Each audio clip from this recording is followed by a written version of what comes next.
Welcome to the American Small Business Institute. I'm Daniel Whittington. I'm here with David St. James from 1-800-GOT-JUNK. And what are we going to talk about today? The chickening out period. The moment of truth for any small business owner willing to do something they've never done before and maybe don't have the onions to follow through on. Oh, I like that you went graciously and used the word onions. Yes. Yeah. We can do that. Yeah. So explain to me the context of this. What are we talking about? So the context is really about belief and values. Okay. You have done, as a small business owner, you have a vision and an image of what your business can be, and you want to change the trajectory of your business. And you've done your research and you want to make your commitment. Right. And that could be a sales tactic. It could be a marketing initiative. It could be a combination of both. And in our world at 1-800-GOT-JUNK, it has been our commitment to mass media, our commitment into a radio program. So it is something that you believe and your research tells you, and in your mind and your heart, it tells you it's going to change your trajectory. So are you taking that change in trajectory because you feel like you've hit a wall? You've hit a wall. Okay. You hit a wall, or you believe your business can be in a different place. Okay, I got it. So it's a combination of maybe you've reached your ceiling, or you don't know what your ceiling is and you want to go next level. Okay, cool. So I think the motivation can be either or in that case. Yeah. So now you decided, and now what happens? Now I've decided I'm going to do something.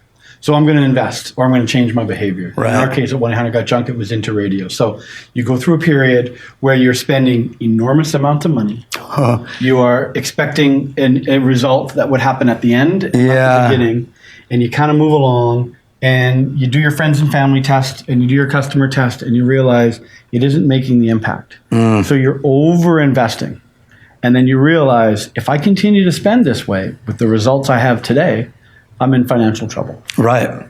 Therefore, the chickening out period. Oh, so like, we got to bail, pull the ripcord. Do we bail? Do we pull? Is the airplane on the runway and I ring the bell and I want to get off? So this does not sound like a direct response campaign. This is not a direct response. So this is a branding campaign. Branding and a bonding campaign. Okay. You want to connect to your customers.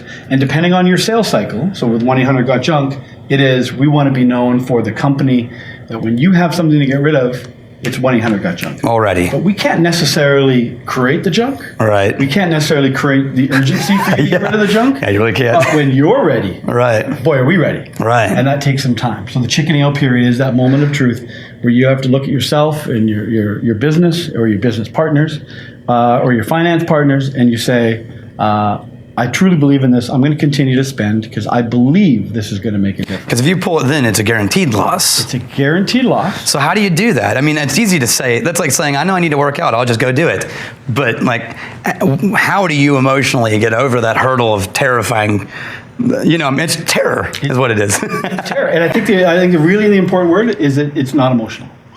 Is that it cannot be emotional. It's like a business owner who leads an online review about their company in a negative way. If you take that as emotional and personal, you're not going to be able to look through the comments to understand what you can do different to improve your business. Right. It cannot be emotional, I think, is the breakthrough. So this is a pragmatic financial decision that's going to take my business to the next level, and you have to commit to it. That doesn't mean you need to commit to it forever, but you need to commit to it for a period of time for you to see and realize the results. So you think it does make a difference that if you know before you even start this campaign that you're gonna hit it, and that when you do hit it, you're gonna try to remember having had this conversation? I think it's important to know that. Yeah. But for anyone who's run a marathon, and everyone tells you that when you get to the mile 20, it's really the halfway point of the 26-mile run. Totally. People can tell you that. You can read about it. You can write it in your own journal, but until you get to that mark and you realize how hard it's going to be to go to the final 6, it's the same effort it took you to get there.